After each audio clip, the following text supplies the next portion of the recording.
¿Qué tal? Vamos a continuar con el curso de análisis vectorial. El día de hoy nos vamos a enfrentar a lo que es la diferenciación vectorial. Entonces, bueno, en sí, pues aquí vamos a poner de diferenciación escalar, vamos a poner entre paréntesis, de un vector, vamos a ponerlo así, ¿no? Entonces, por qué diferenciación escalar de un vector, André? Me preguntarás. Bueno. Pues primeramente, ¿qué es un vector, no? Bueno, nosotros ya vimos que un vector es simple y sencillamente una unidad, es el resultado de medir un proceso físico, ¿no? Sin ningún problema. Qué chido, ¿no? Pero ¿qué significa derivarlo? Es como cuando nosotros tenemos un polinomio, ¿no? Y me dirías, yo tengo el polinomio ax a la n. Ay, pues su derivada, pues es simple y sencillamente, vamos a ponerle este p. Pues va a ser a n x a la n menos uno. Bien, y me dirás, ¿qué es la derivada? No, pues geométricamente la derivada de una función es justamente la pendiente de la recta tangente que más se aproxima a la recta. Sí, totalmente, ¿no? Estoy totalmente de acuerdo contigo. Pero, y aquí viene el meollo del asunto, ¿no? Pero, este, eh, ¿qué significa derivar un vector? Entonces, un vector tiene dos cosas. Una, pues su tamaño, ¿no? Que es todo su magnitud, ¿ve? Y tiene también su ángulo. Entonces, ya lo habíamos platicado cuando justamente vimos las caracterizaciones de un vector, ¿no? ¿Qué es una derivada? Una tasa de cambio, recordar. La diferenciación o derivación, derivada significa cambio o tasa de cambio. Entonces, ¿de qué formas puede cambiar un vector? Bueno, primero que nada veamos que un vector, pues lo podemos parametrizar en términos de un parámetro escalar, ¿sí? O sea, que este vector vaya evolucionando. Primero que necesitamos que el vector vaya evolucionando, ¿no? O sea, si tenemos un vector estático, por ejemplo, ve que no se mueve, ya tiene definido su tamaño, su ángulo, pues ¿qué significa derivarlo? Nada, ¿no? O sea, necesitamos algo dinámico, ¿no? Y en este caso es que un vector pues vaya evolucionando, por ejemplo, con respecto al tiempo, ¿no? O con respecto a algún parámetro, alguna curva. Lo primero es parametrizar un vector con respecto a un parámetro escalar, ¿ok? ¿Por qué? Pues porque como que suena bien raro parametrizar un vector con respecto a otro vector, ¿no? Eso ya puede ser una matriz o puede ser un tensor, ¿no? Entonces, es muy importante que justamente sepamos eso. Siempre hay que parametrizar nuestro vector con respecto a un parámetro escalar. Ya que nosotros tenemos bien parametrizado esto, entonces automáticamente, ¿qué hacemos? Bueno, pues podemos ver cómo va a cambiar, ¿no? Entonces, en el tiempo, imaginemos, veamos este vector, ¿no? Entonces, ¿qué comportamiento tienen los vectores? ¿De qué forma puede cambiar este vector? Entonces, pone pausa y piénsalo, ¿no? O sea, ¿de qué maneras en el tiempo o en una evolución, de qué maneras puede cambiar este vector? No, pues, pone pausa. Bueno, espero y ya le hayas quitado la pausa, pero pues claramente convenimos que un vector o puede cambiar en tamaño, se puede volver más grande o se puede volver más pequeño. Y ya, es toda la forma que tiene un vector de cambio.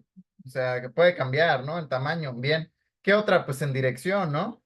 Puede mantener su mismo tamaño. Imagínate que este tamaño es igual a este, pero pues ahora es un ángulo teta prima, ¿no? O puede cambiar también en tanto en tamaño como en ángulo, ¿no? Un teta biprima. Entonces, un vector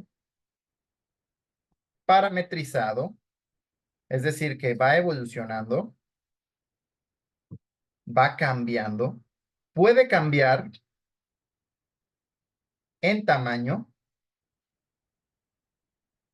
o en dirección. Y esto es muy importante, ¿no? Esto es un comportamiento esencial de los vectores, que los vectores tienen dos formas de derivarse, ¿no?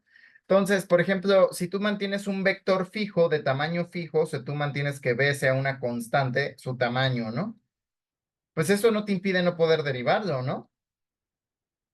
¿Estás de acuerdo? ¿Por qué? Porque, bueno, en tamaño, pues ahora ya es constante, ¿no? Entonces, si lo derivas, por ejemplo, en tamaño, pues te va a decir, ¿cuánto cambió? Nada, eso es la derivada, ¿no?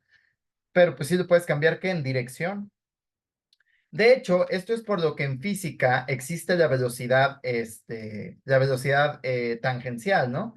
Si tú ves en un movimiento circular uniforme, tú tienes pues que tu radio, tu vector posición R de t es constante. Es un radio R de t en módulo, pues es un radio grandote, el radio de este círculo. Entonces, si solamente nos fuéramos al cambio en tamaño, entonces, ¿por qué existe la velocidad angular? Que la velocidad angular la habíamos definido como ¿quién? 2pi entre el periodo por justamente el vector posición, ¿no? Entonces, ¿qué significa esto, no? O bueno, creo que es 2πr, ¿no? Pero en 2πr un vector perpendicular, ¿no? Vamos a ponerle e teta.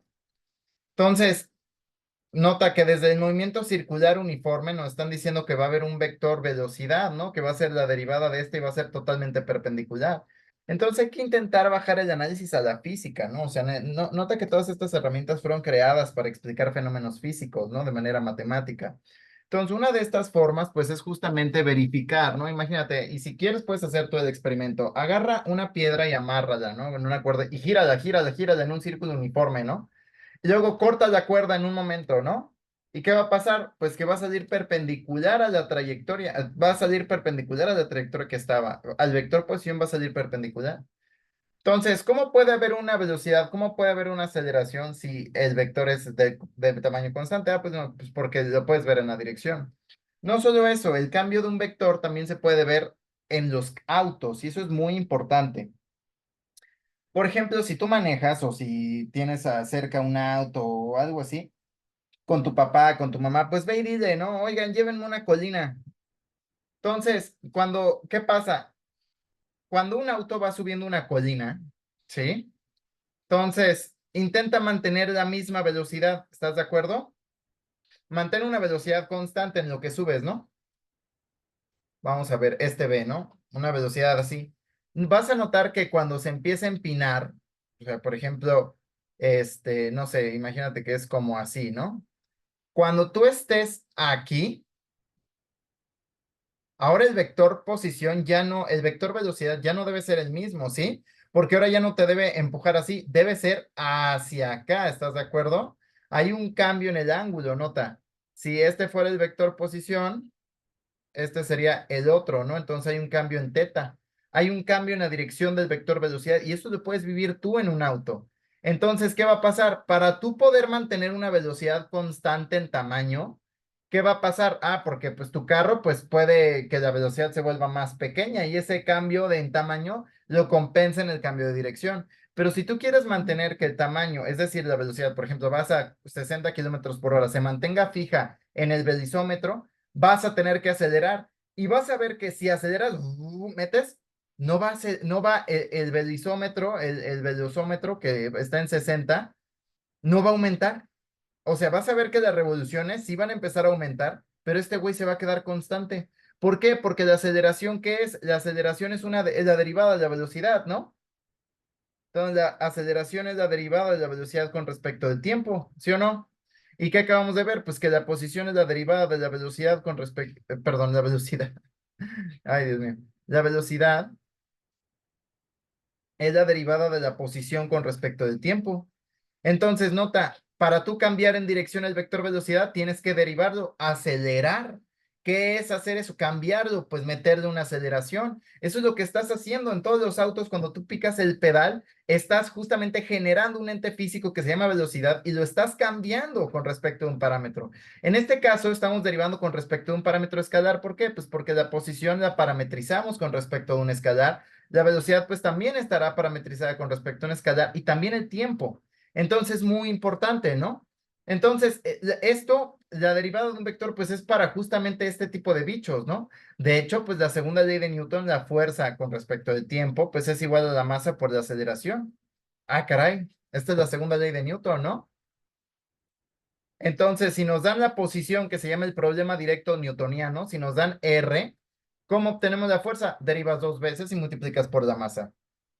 ¿Sí? ¿Estamos de acuerdo? Entonces, bueno, pero hemos platicado el significado físico y qué significa derivar un vector, ¿no? Cambiarlo o en tamaño o en dirección.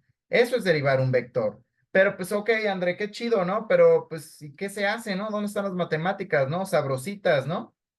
Bueno, entonces vamos a derivarlo, ¿no? Entonces sea R de t un vector parametrizado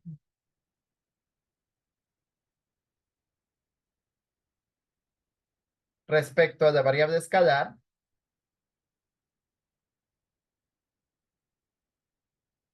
t.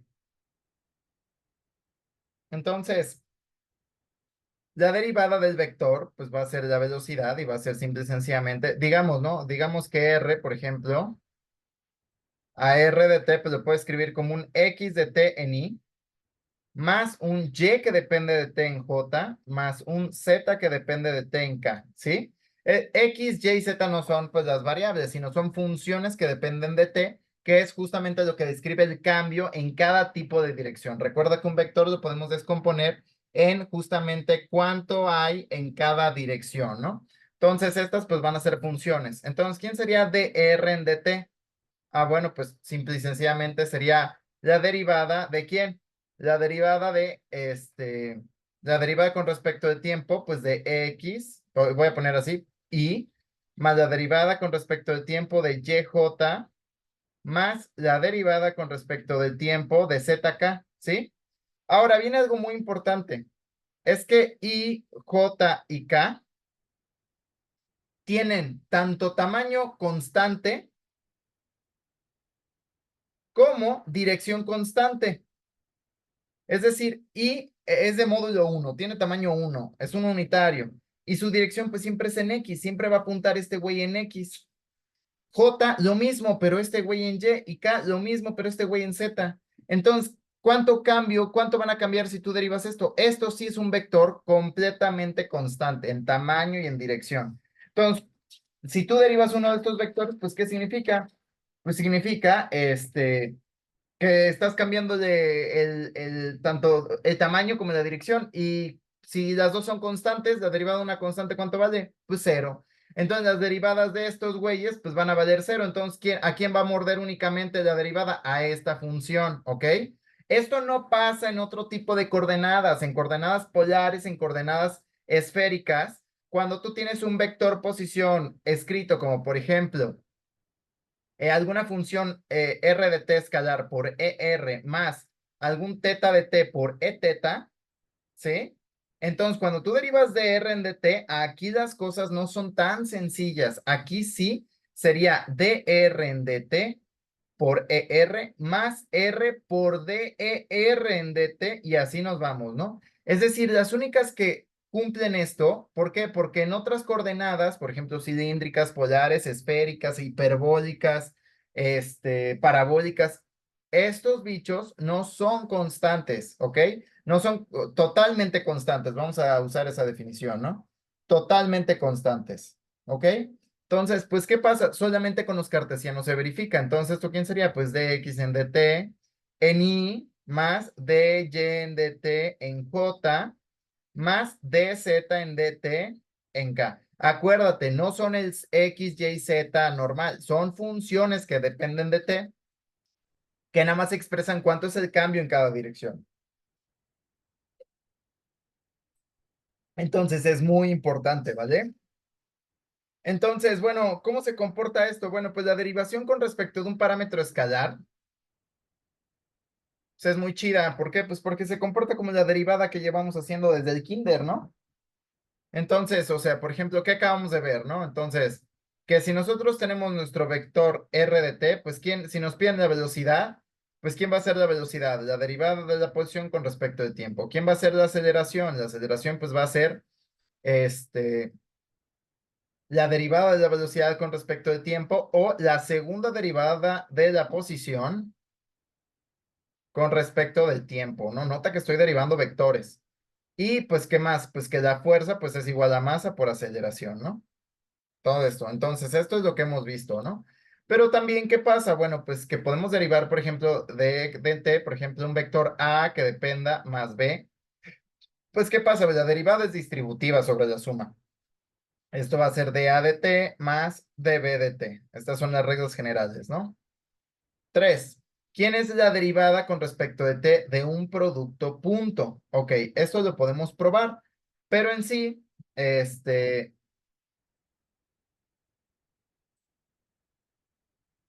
¿cómo quedaría esto? Bueno, esto quedaría, y es muy bonito, que esto sería, bajo cualquier producto, todos los productos vectoriales, todos los productos en vectores que hemos visto, producto punto, producto cruz, triples productos, esta derivada se comporta como la regla de Leibniz clásica de la derivada.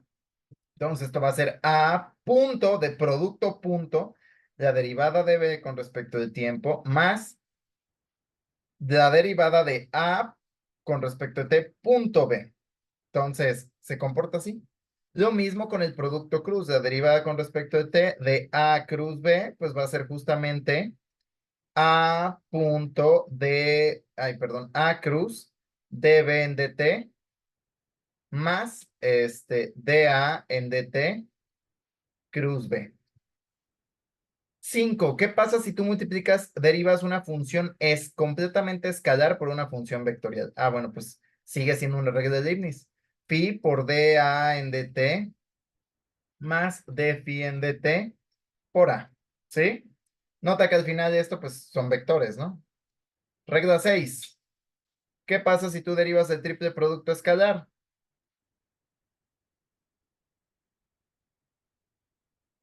Bueno, pues esto te lo dejo de tarea. Tienes que justamente aplicar las reglas anteriores para poder descifrarlo. Y también de dt del triple producto cruz, ¿no? Entonces es muy importante, ¿no? Entonces, encontrar las fórmulas, pues esto te lo tienes que aprender de memoria. O sea, esto está facilito, ¿no? O sea, es como la derivada en la prepa, ¿no? Ahora, existe algo que se llama derivada parcial, ¿ok?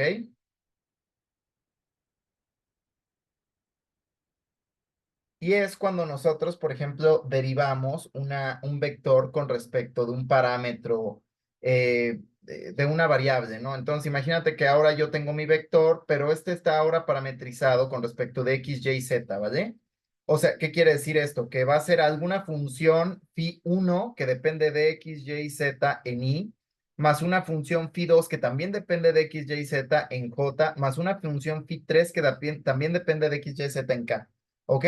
Entonces, pues yo, por ejemplo, podría aplicar algo que se llama derivada parcial, que es justamente solo derivar con respecto a una variable, ¿ok? Entonces, una cosa es la derivación escalar, que es cuando está parametrizado, ¿sí? Parametrizado tu vector. Y otra cosa es ya una derivación parcial, que es cuando ahora tienes, no está parametrizado con respecto de un solo parámetro, sino pues ya, o sea, los tres juegan aquí, ¿no? Y entonces, pues nada más se deriva respecto a una variable. Puede ser la parcial con respecto de x o puede ser la parcial con respecto de y la parcial con respecto de z. En esta, o sea, se deriva con respecto a unas variables y las demás se tratan como constantes, ¿ok?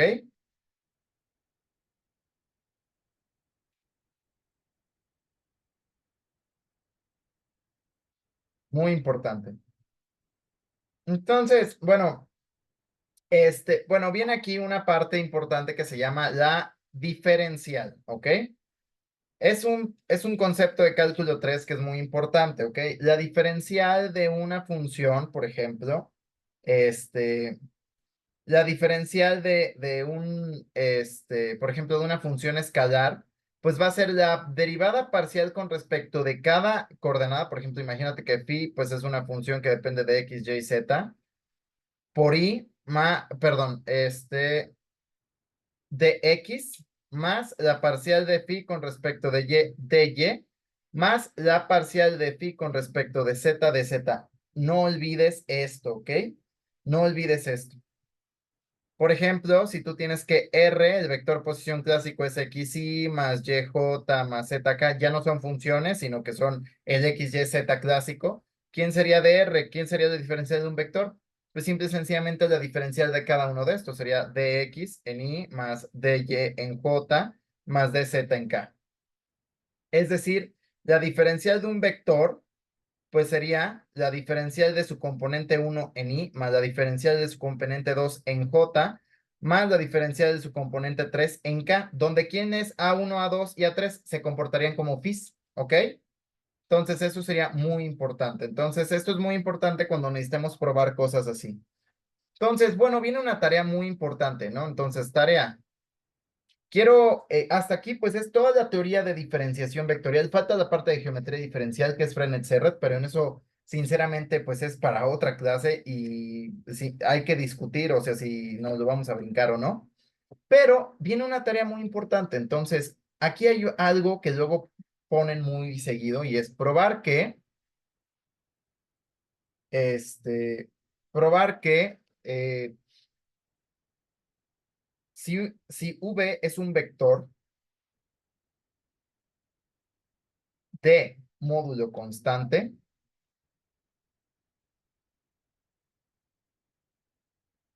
entonces